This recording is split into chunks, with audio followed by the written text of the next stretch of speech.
येणाऱ्या अनंत अडचणीतून जो मार्ग काढतो तोच यशाचं शिखर गाठतो, पण त्यासाठी प्रयत्नात सातत्य ठेवलं पाहिजे. थकलं नाही पाहिजे. थकायचं नाही गड्या, थकायचं नाही. नमस्कार विद्यार्थी मित्रांनो, आज आपण अशाच चॅलेंजिंग प्रश्नाबाबत या व्हिडिओमध्ये चर्चा करणार आहोत. आता यामधला पहिला प्रश्न असा आहे की which one of the following element shows maximum number of oxidation states?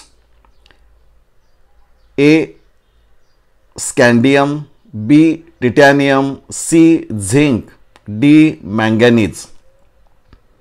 याचं उत्तर तुम्हाला माहीत असणार आहे, कारण स्कँडियम जो असणार आहे तो +2 +3 ऑक्सिडेशन स्टेट दाखवेल.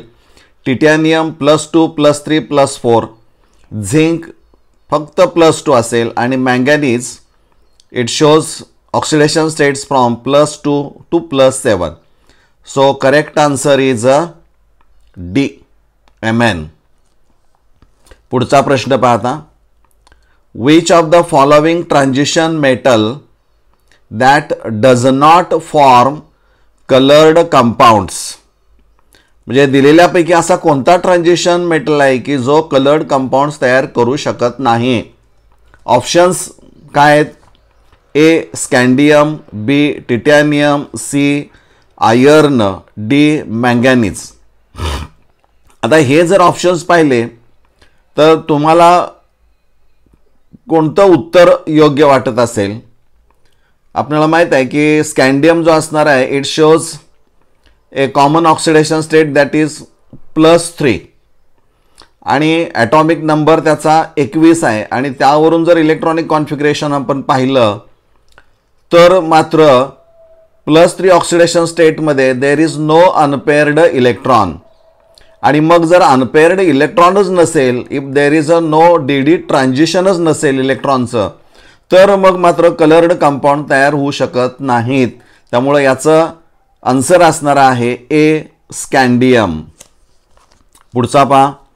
Glucose on treatment with sodium amalgam and water gives. Options दिलेले आहेत. A N हेप्टॅनॉइक acid, B ग्लुकॉनिक acid, C N हेक्झेन, आणि डी सॉर्बिटॉल असं म्हटलं आहे.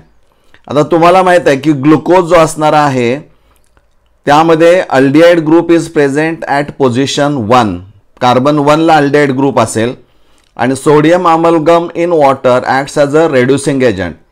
So aldehyde group is reduce to CH2OH group, that is primary alcoholic group. So the product form contains 6 OH groups. So it is an example of hexahydric alcohol called sorbitol. So correct answer is D, sorbitol. Next, ethanol on warming with concentrated H2SO4 at 413 Kelvin gives. Ethanol, that is ethyl alcohol, on warming with concentrated H2SO4 at 413 Kelvin gives. Options: A ethene, B ethyl hydrogen sulfate, C diethyl ether, D dimethyl ether. आपल्याला माहित आहे की ethanol on heating with concentrated sulfuric acid at different temperature it gives different products. म्हणजे product mainly depends upon the temperature. 413 Kelvin is given. So at this temperature there is a formation of diethyl ether. म्हणजे diethyl ether हा तयार केला जातो.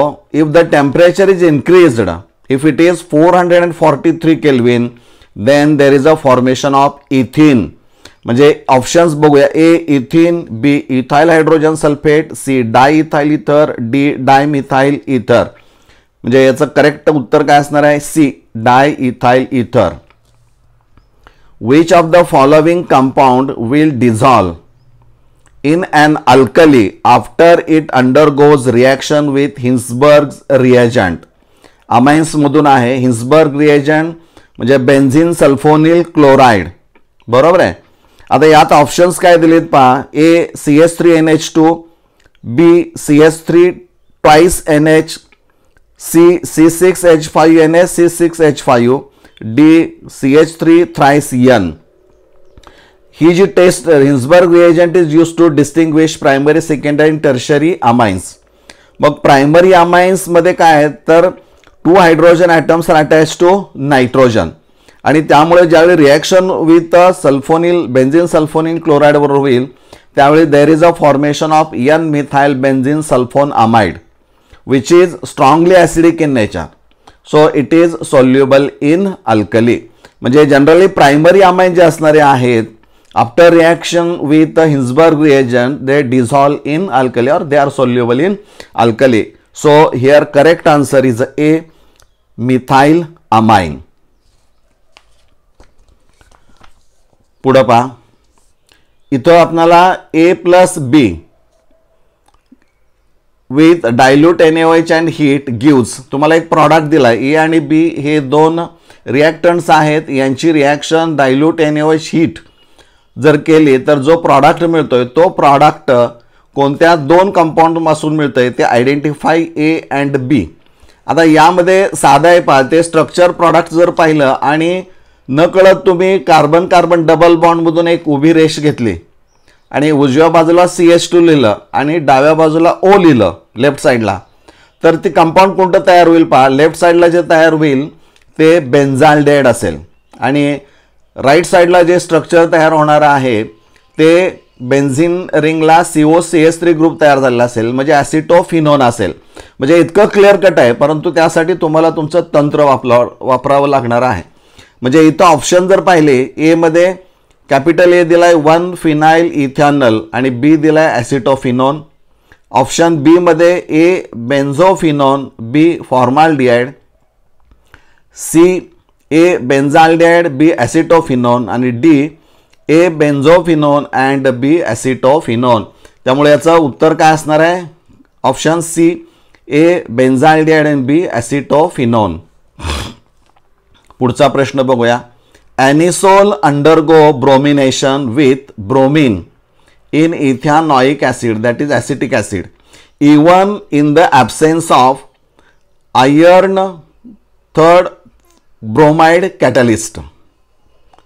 म्हणजे इथं ॲनिसोलची reaction आहे, bromination करायचं आहे, bromine in ethanoic acid but in absence of iron bromide catalyst. म्हणजे इथं ऑप्शन दिलेले पहा, ए due to activation of benzene ring by the methoxy group, B due to the deactivation of benzene ring by the methoxy group, C due to increase in electron density at ortho and para position, आणि D due to the formation of stable carbocation. तर याचं खरं कारण काय असणार आहे, तर A option बघा, त्याचं खरं उत्तर असणार आहे A option A, due to activation of benzene ring by the methoxy group. म्हणजे OCH3 group is a electron releasing or electron donating आणि त्यामुळं तिथं इलेक्ट्रोफाइल Br+ हा अटॅक करू शकतो. त्यामुळे A is correct answer. Next question, which of the following observation is shown by 2 phenyl ethanol with Lucas reagent. Rate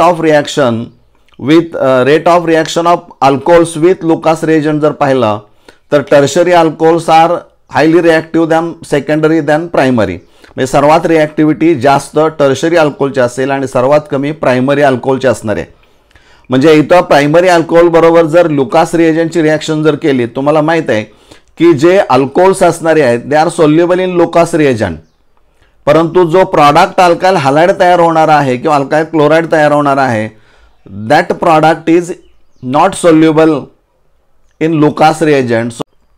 मग ए मध्ये काय म्हटलंय पहा, ऑप्शन मध्ये turbidity will be observed immediately, B no turbidity will be observed, C turbidity will be observed within 5 minutes, D turbidity will be observed at room temperature but will disappear after 5 minutes.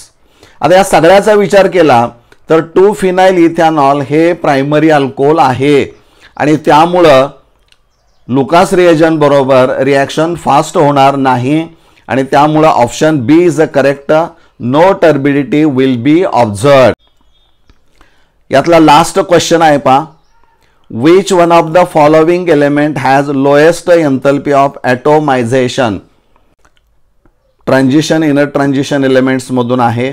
Options A scandium, B titanium, C zinc, D manganese. तर झिंकच्या बाबतीमध्ये पाहायला मिळेल की इथं तो D block element consider केला जात नाही कारण ऑल इलेक्ट्रॉन्स आर पेअर्ड आणि त्यामुळे there is no any unpaired electron.